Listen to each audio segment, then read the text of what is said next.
lecture on module 2 in the course of ocean structures and materials.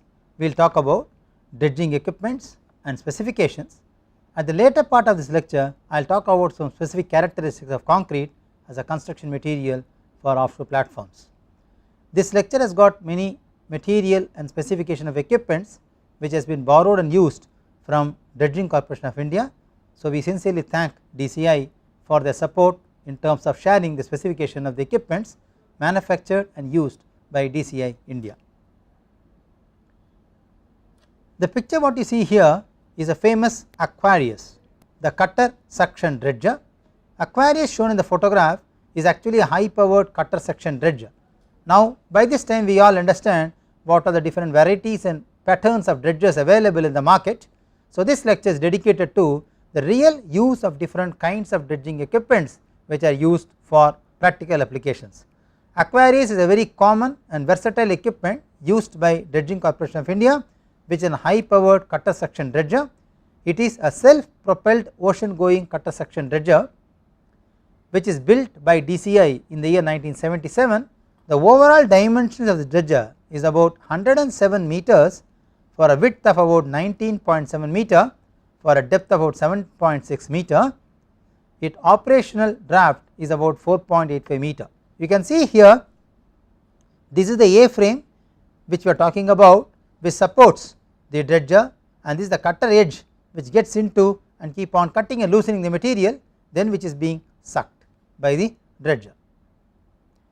Let us look at the equipment specification of this. The gross weight of this is about 2904 tons. It can dredge to a maximum depth of about 25 meters. The maximum pumping distance is about 6 kilometers. So the material which is dredged can also be pumped off the coast to a maximum distance of about 6000 meters. It has also many auxiliary equipments by name 800 meter long floating pipe which can be used to transport the dead spoil from the vessel to the offshore site, 1.2 kilometer long shore pipeline to transport it further to any disposable area which we have identified. The dredger is a self propelled vessel with a sailing speed of about 11.5 knots. Ladies and gentlemen, 1 knot is about 1.85 kilometers per hour. So approximately it is about 24 kilometers per hour speed the vessel can travel. The production capacity, which is otherwise addressed as the dredging capacity, is varying from 5 to 10 million cubic meters per year. It is best suitable for large capital dredging and reclamation of low lying area with dredged material. I think you understand now what do we understand by capital dredging. This equipment is also fitted with a crane barge type 3 and it has got control systems which is multi-cat DV 1740 specifications. You can look at the arrangement what this dredger has for loosening of the material. This picture shows the dredger has been used for side lane dredging which is directly operating from the pontoon. You can see this is the side lane dredging what they have been doing along the coast of any specific river. This is a closer view of the rotary cutting edge which Aquarius uses for cutting and loosening the dredged material. This is the front view of the Aquarius showing the cutting edge and of course the A-frame what you see here. The other kind of a dredger which I want to show you in this lecture is a backhoe dredger.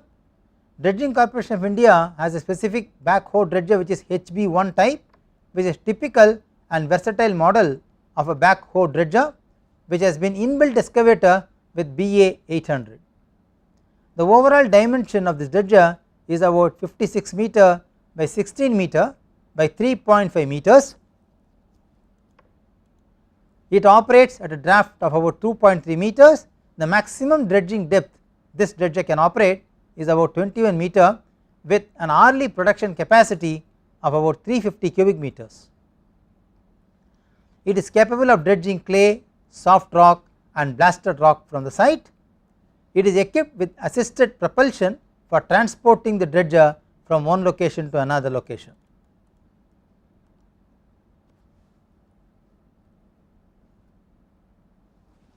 This is the picture showing you the backhoe dredger owned by Dredging Corporation of India BH1. So, this is the hopper which lifts the dredge spoil. This is the backhoe dredger housed on a vessel which can be transported from one location to another location because it is self propelled as well. Dredging is one of the major activity in many ports and harbours in India. Maintenance dredging is generally done to ensure continuous availability of desired depth in the shipping channels. Common and almost continuous process in major and non-major ports, navy, fishing harbours and other maritime organizations.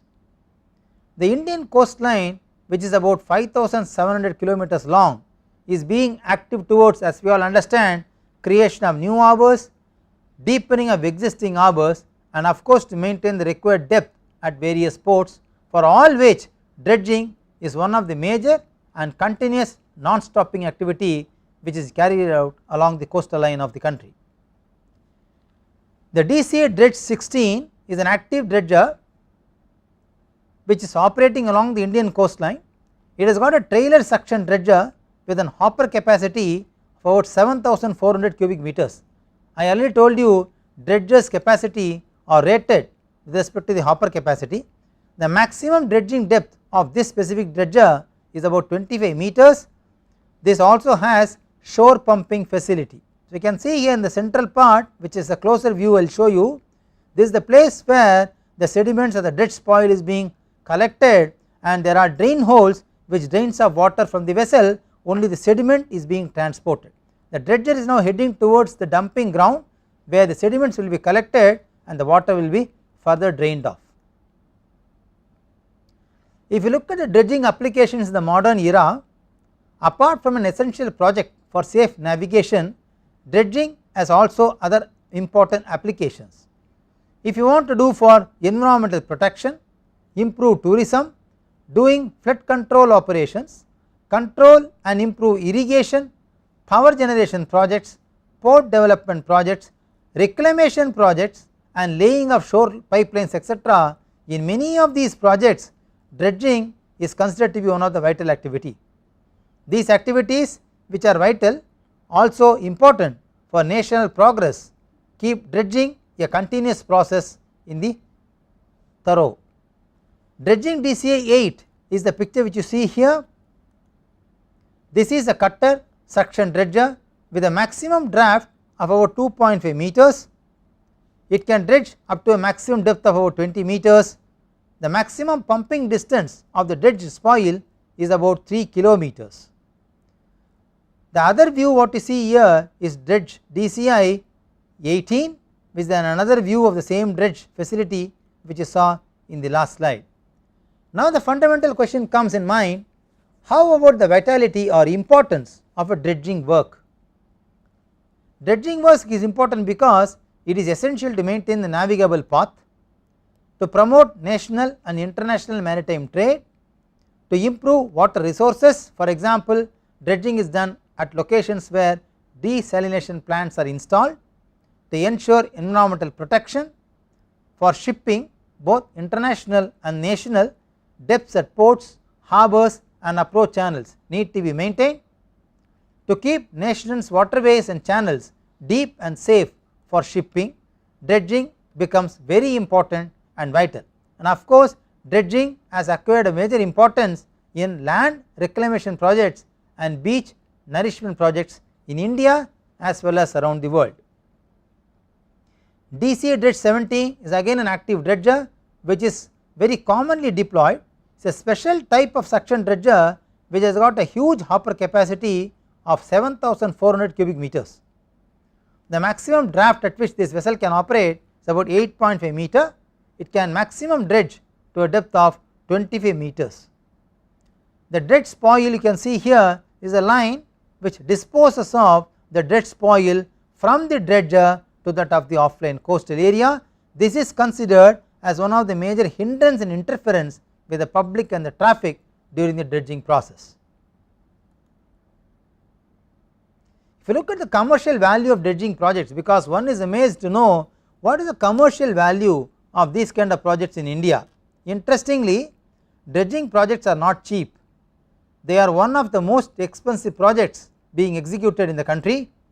To give an idea to you, following figures can be considered. Within India, projects ranging from 10 crores to 1700 crores are the estimated budget and cost of dredging projects in India. The period of execution of dredging projects is normally between 1 year to 9 years. The recent advancements in dredgers make them a state of art technology. They are equipped with microchip technology and remote sensing satellites to control the dredging projects of dredging. They are also custom built to withstand sea roughness. They are also equipped with latest communication devices, instrumentation and computerized dredge control systems, so that more accuracy in dredging can be achieved. Ladies and gentlemen, we saw the first part of the lecture where we spoke about different equipments in practice which has been deployed by Dredging Corporation of India for variety of projects in India as well as in abroad. So, the lecture together will give you a practical idea about what are the specification types of dredgers being used, how are they being deployed, what is the water depth they are operating, and what is the draft at which they can work, and what is the size and what is the commercial value of these kind of projects which are being used in India. Now, the second part of the lecture focus on interestingly concrete as a special material. So, we already seen in the first module different material being used for offshore construction. We also saw in the third module different materials which will be used for offshore construction. Concrete is understood and accepted as one of the interesting, important and vital construction material for offshore platforms. If you look at this figure, it is amazing to know it is one of the largest dam being constructed in concrete. So, let us talk about concrete and deterioration process in concrete. There are few facts in concrete which is amazing.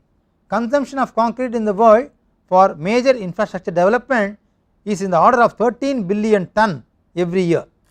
Ladies and gentlemen, it is interesting to know that humans consume no other material except water in such tremendous quantities. It means concrete has become next to water in its vitality and importance in human life. Why is this material so common? What is speciality about the material? This material has an ability to withstand action of water without serious deterioration, which makes it as an ideal material for construction of offshore platforms. Concrete members can be cast to any desired shape and size depending upon the formation and formability. Freshly made concrete is of a very high plastic consistency. It permits to flow into a formwork of any shape and size as you desire. Usually it is the cheapest material and most readily available construction material in the market. Concrete has very few strong points to remember. Practically it requires no maintenance at all. It does not corrode by on its own. It needs no surface treatment if properly constructed. The strength increases with time. It has got a very high fire resistance. This is one of the strongest point which can be recommended for using concrete as a material for offshore structures, because looking into the fire safety point of view, concrete is considered as one of the attractive material for offshore structures. It has got a very high resistance to cyclic loading. Fatigue as far as concrete is concerned is not a problem at all. There are different types of concrete available in the literature. Let us put a brief summary on them. Based on the weight, I have got lightweight concrete, normal weight and heavy weight. Lightweight is the weight which is less than 18 kN per cubic meter, whereas heavy weight is more than 32 kN per cubic meter. Now, based on the compressive strength also, concrete can be classified as low strength, moderate strength and high strength. Low strength is anything less than 20 megapascal, whereas high strength is more than 40 megapascal. Some classical concrete structures will make you to attract this material as a construction material for offshore platforms as well. Look at the Itaipu Dam spillway which is one of the vital and interesting structure which is made out of concrete. If you look at the photograph of Itaipu in the night, this is very attractive, and there are some vital statistics of the Itaipu Dam which makes it one of the world wonders. Itaipu Dam is located in the border between Brazil and Paraguay. It is the largest hydroelectro project in the world. Power generation is about 95 billion kilowatt hour in 2008. The concrete quantity used is equivalent to that of 210 football stadiums. The steel quantity used in this project is equivalent to about 380 similar Eiffel Towers. It is one of the wonders of the world. The 7th largest river of the world is shifted from this dam. 50 million tons of earth and rocks have been excavated during this project. It is about 7.3 kilometer long and 225 meter high. There are 4 dams joined together to make the Itaipu Dam as a single wonder of concrete structure. Therefore, American Society of Civil Engineers elected this as one of the 7 wonders of the modern world. Another interesting wonder which concrete created in construction industry is sports stadium in Rome, very interesting geometric configuration. The other wonder, as we all know, is the tallest tower, Petronas in Malaysia. Now let us see what is the advantage of concrete being used as a material in offshore platforms. Interestingly, ladies and gentlemen, Hydrant TLP constructed 1995 at 345 meter water depth is one of the largest concrete TLP ever constructed in the world. It is located in North Sea. It carries the largest deck load ever a TLP can carry. In this specific model, hyper duplex stainless steel has been used. In the Sandvik is an umbilical actually. The increasing strength, better fatigue life and better corrosion resistant has made this steel very useful for construction material. The subsea umbilicals are used as a connection between the platform control stations and the wellets on the seabed to supply necessary control signals and to inject chemicals to subsea soil as well as the gas wells. There are few more typical questions for your additional reading which you like to know. How steel structural members are protected against fire is one of the important area of interest for offshore structures. The hint is using passive fire protection in the form of coatings, people protect steel structures and make them as fire resistant. These passive fire protection coatings delay the rise in temperature, reduce risk level and also provide time for evacuation for people in the case of fire.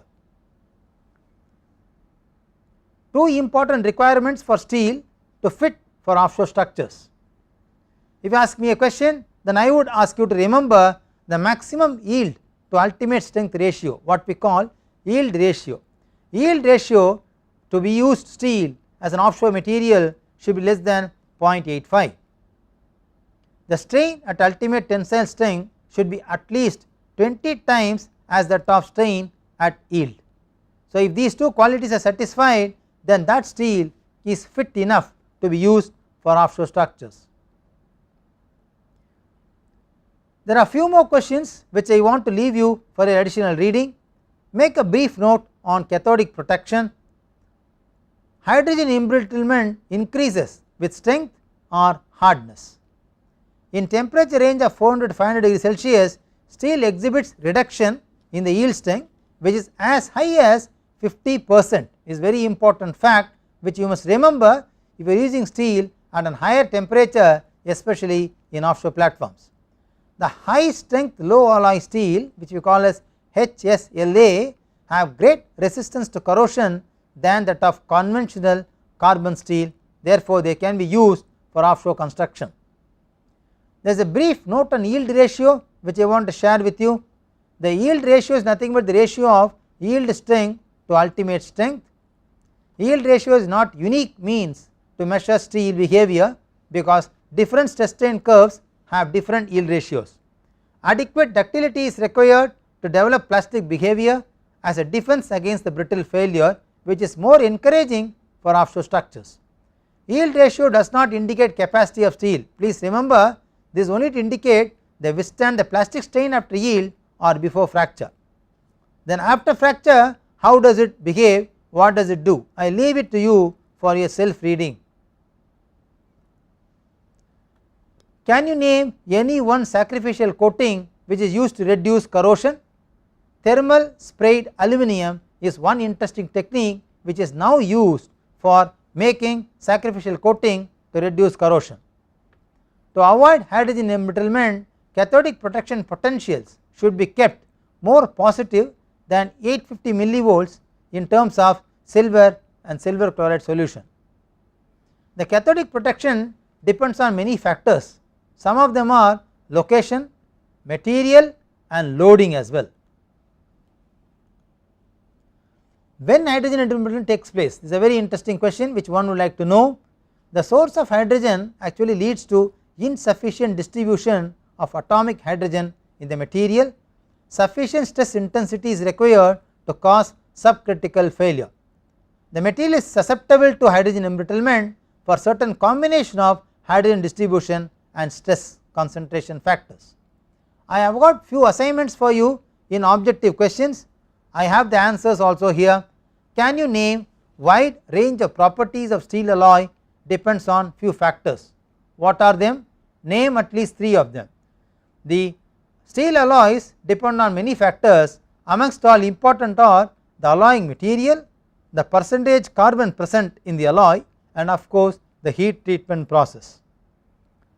Fundamental requirements of material selection to ensure offshore maintenance safety, what are they? They are corrosion resistance and mechanical strength. These are 2 important parameters which ensure selection of steel or any material for offshore construction in maintenance safety point of view. If you look at Charpy's V0 test, can you tell me it is an index of what? It is an index of impact toughness. Dash stainless steel is used in marine application where strength and corrosion resistance are desirable. People use precipitation hardened stainless steel. It is a manufacturing process of this steel which generally recommended for marine application where strength and corrosion resistance equally are important and desirable.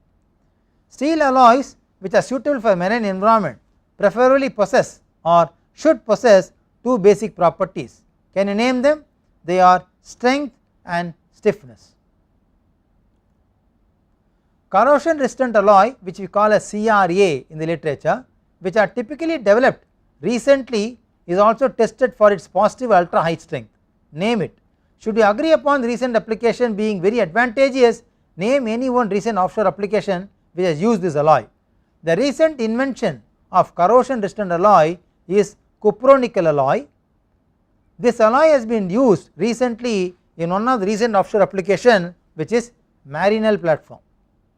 The tensile strength and flexural strength of a pultruded FRP are greater than stainless steel. It is a very important fact which you must understand. If you agree on this fact, then state their values for both pultruded FRP and stainless steel. Let us look at both the properties which are very important. One is the tensile strength, other is the flexural strength. The tensile strength for a pultruded FRP is about 382 megapascal, whereas for steel it is only 340. The flexural strength of a pultruded FRP is about 468.3 megapascal, whereas for steel it is limited to only 380. So pultruded FRP with an interesting composite has got more advantageous properties compared to that of conventional steel which is being used for marine application. In understanding the deterioration mechanism of reinforced concrete, state the tests conducted to detect rate of corrosion in reinforcing steel. 2. State the tests conducted to assess chloride penetration and diffusion in reinforced cement concrete. The test which is generally conducted to detect rate of corrosion is half cell potential or polarization resistance test. The test which is conducted to assess chloride penetration and diffusion is potentiometer titration, or you can use X-ray diffraction and do microanalysis, based on which you can estimate the chloride penetration and diffusion present in the existing reinforced concrete structures.